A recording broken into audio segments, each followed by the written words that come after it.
Assalamualaikum warahmatullahi taala wabarakatuh. Bersama saya lagi Ustazah Siti Rafidah untuk mata pelajaran Jawi. Dan tajuk yang seterusnya Ustazah akan bincangkan dengan awak semua dan terangkan kepada awak semua mengenai huruf-huruf yang boleh disambung sebelum dan selepasnya.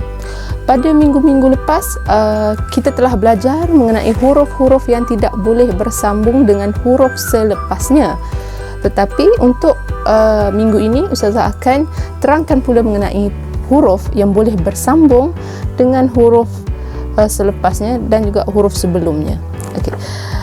Ada banyak huruf di sini, tak seperti huruf yang sebelum ini iaitu cuma 7 huruf, tetapi untuk yang huruf yang boleh bersambung sebelum dan selepas ada dalam lebih kurang 1 2 3 11 17 ada 27 huruf Jawi yang boleh bersambung dengan huruf sebelum dan selepasnya. Mari kita lihat satu-satu dalam muka surat 9 buku teks.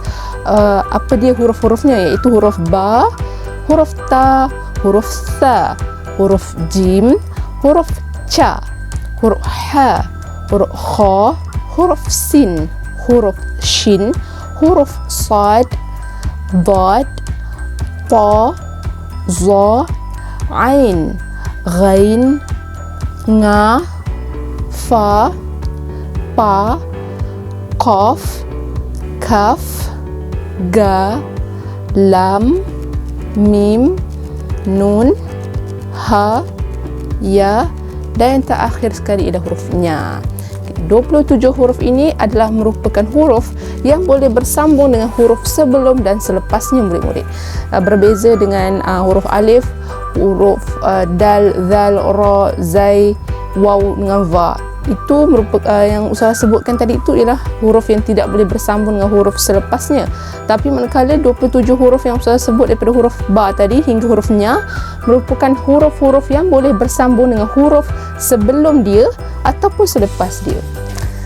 Nak bagi penerangan yang lebih baik, tengok muka surat 10. Muka surat 10 dalam buku teks, huruf-huruf yang boleh berubah titiknya apabila bersambung. Ustazah dah bagi tahu 27 huruf yang boleh digunakan untuk menyambung selepas ataupun sebelum, dan apabila huruf-huruf ini bersambung ada perubahan pada titiknya apabila ianya bersambung.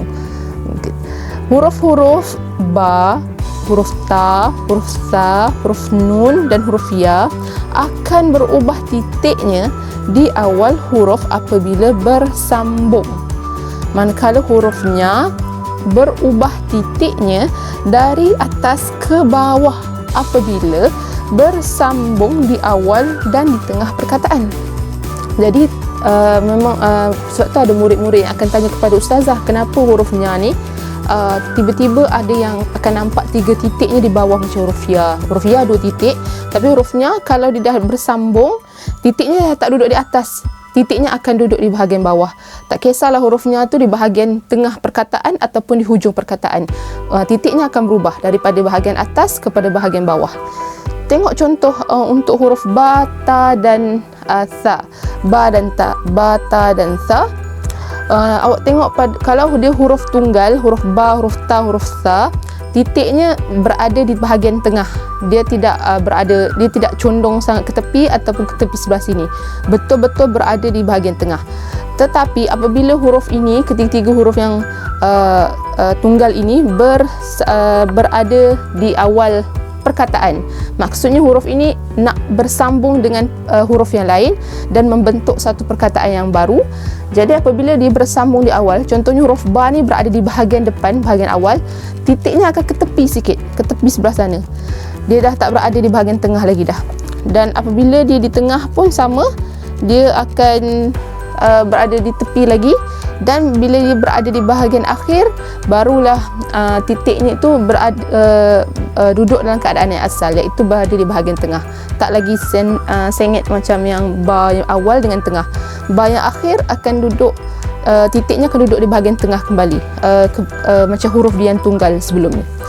Begitu juga dengan huruf ta dan huruf nya. Huruf ta dan nya apabila ianya berada di awal kalimah, awal perkataan, titiknya akan berada ke tepi sikit. Dia tak akan berada di tengah, sebab dia dah duduk di awal kalimah, duduk di awal perkataan. Contoh macam nak tulis tanya, nak sebut tanya, ta tu akan bersambung dengan huruf alif. Apabila bersambung dengan huruf alif, ta tersebut titiknya akan berada tepi sikit. Dia tak akan berada betul-betul kedudukannya di tengah seperti huruf sebelum ni, seperti dia yang tunggal. Dia tak akan sama macam tu.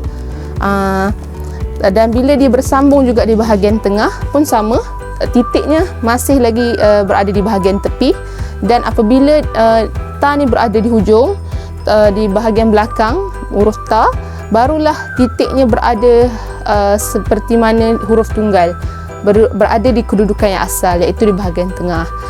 Cuma awal, apabila huruf ta ni berada di awal perkataan ataupun di pertengahan perkataan, titiknya tu ke tepi sikit. Tapi bila ta ni berada di hujung, di bahagian akhir perkataan, ta tu akan kembali titik dia akan kembali duduk di bahagian tengah. Itu saja perbezaannya antara awal, tengah dan akhir. Untuk huruf nun, nun, nya, nun, ya dan juga nya pun sama. Kalau berada di awal kalimah, semua duduk di tepi. Kalau di awal kalimah, contoh macam huruf nya ni, nampak tak dia punya perubahan apabila di awal kalimah. Di awal kalimah nya ni, dia titik 3 tu dah duduk di bawah, dia tak duduk dekat atas, sebab dia berada di awal kalimah. Kalau di duduk hujung kalimah, barunya yang asal akan dikeluarkan, iaitu 3 titiknya berada di bahagian atas. Tapi untuk awal perkataan dan juga di tengah perkataan, hurufnya tersebut mestilah titiknya berada di bawah, tak boleh berada di atas, kecuali di bahagian akhir perkataan. Itu adalah contoh untuk huruf yang bertitik, yang berbentuk begini ataupun berbentuk macam titik, yang ada titik, dan dia punya yang berubah ialah kedudukan titiknya.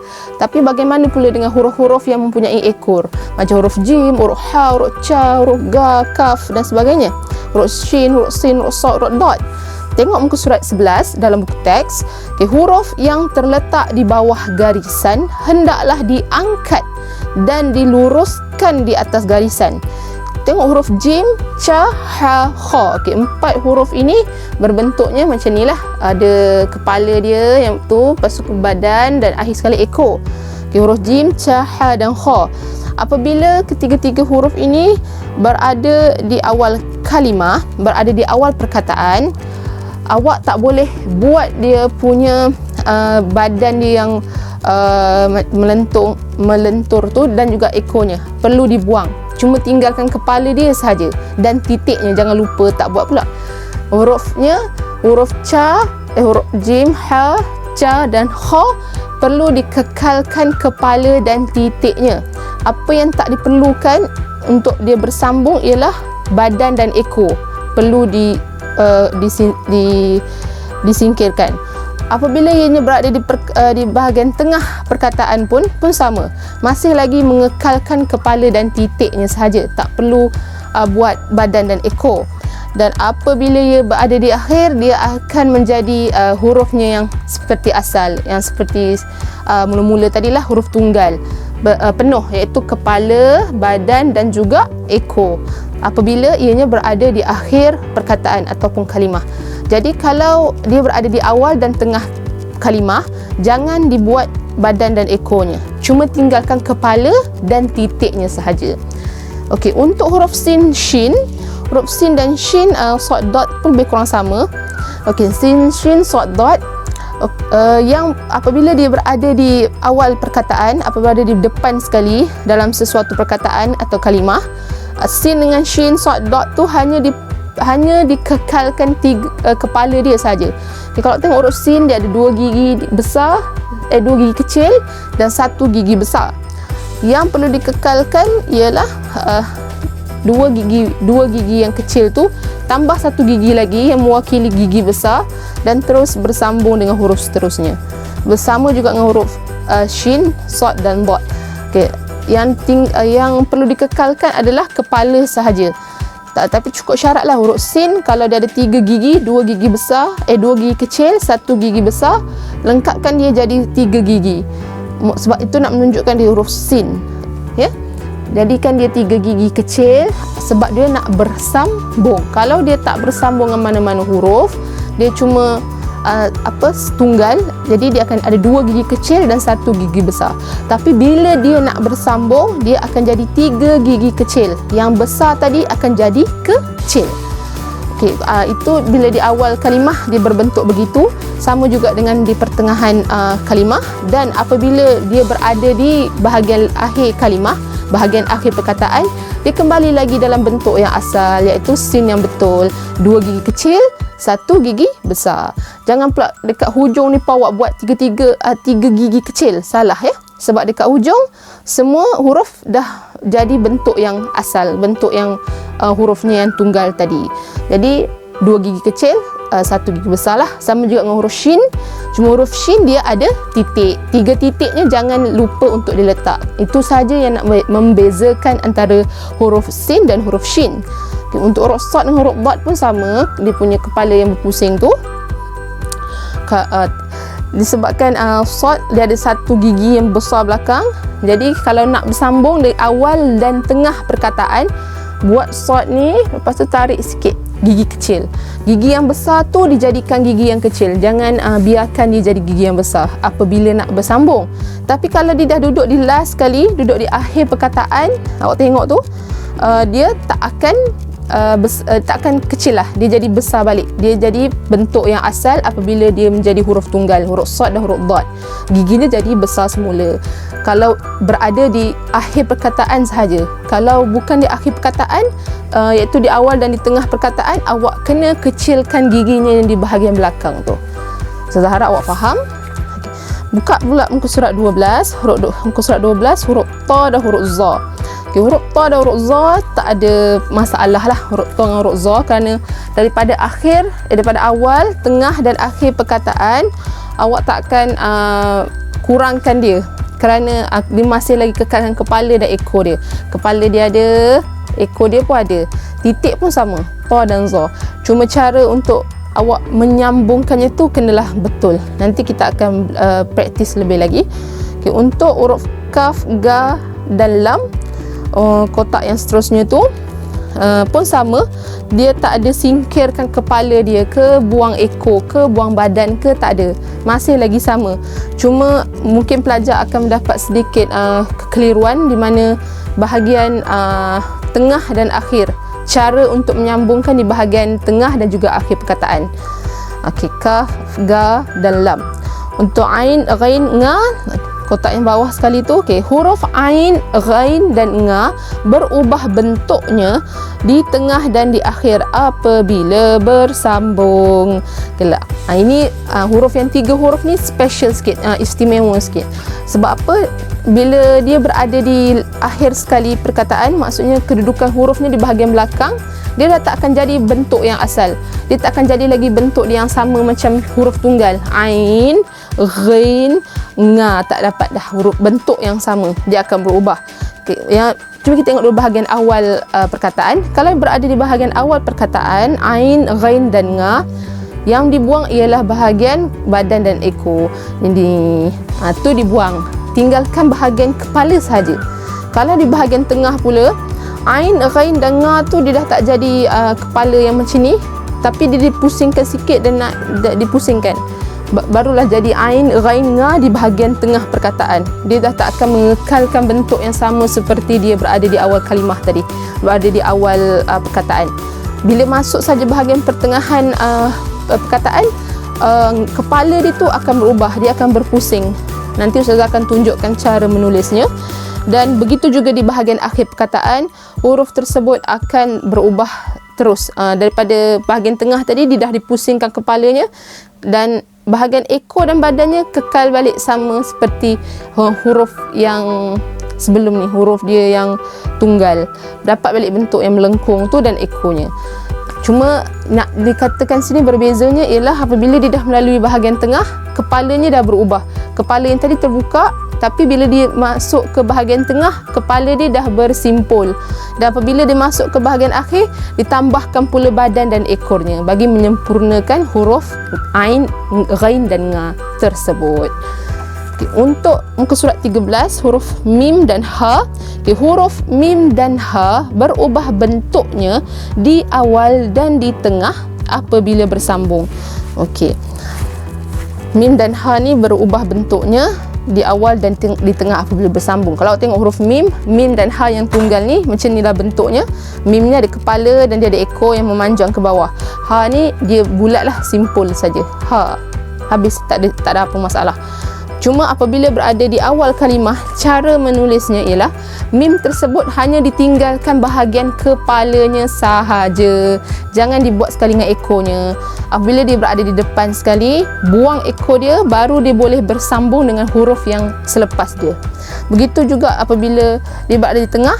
Apabila berada di tengah pun sama, masih lagi mengekalkan bahagian kepalanya sahaja. Dia tak menerima ekor dah. Ekor hanya diterima apabila berada di hujung sekali. Dia dapat balik bentuk yang asal, dapat balik bentuk dia yang huruf tunggal tu semula apabila berada di belakang sekali, di akhir perkataan. Okay, huruf Ha pula, Ha apabila berada di awal kalimah, awal perkataan, Ha tersebut tak jadi Ha gini saja. Dia kena disimpul lebih lagi. Pusingan dia tu lebih lagi.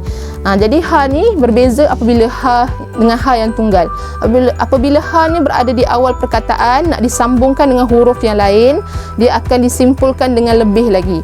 Begitu juga apabila berada di bahagian tengah perkataan, Ha tersebut menjadi lebih complicated, menjadi lebih sukar sikit sebab dia ada pusingan ke atas lalu pusing ke bawah.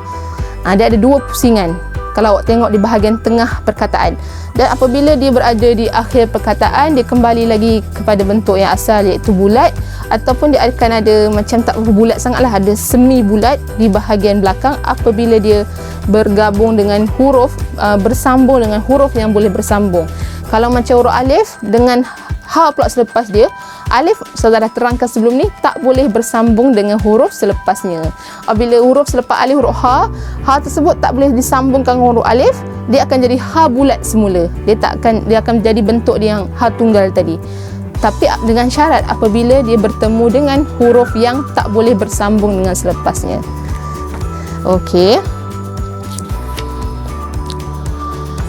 Itu saja yang Ustazah nak terangkan untuk video kali ini. Tajuk kali ini Ustazah harap Ustazah akan tunjukkan sedikit cara bagaimana cara menulis yang betul, cara menyambung yang betul agar pelajar, agar murid tak melakukan kesalahan dan membolehkan murid-murid untuk membuat latihan yang lebih banyak untuk iaitu cara menyambung perkataan ini. Kita dah sampai ke tajuk ni. Ustazah harap murid-murid boleh mempelajari dan memperkukuhkan latihan menyambung huruf-huruf ini. Sekian dahulu. Wabillahi taufiq wal hidayah. Assalamualaikum warahmatullahi taala wabarakatuh. Terima kasih.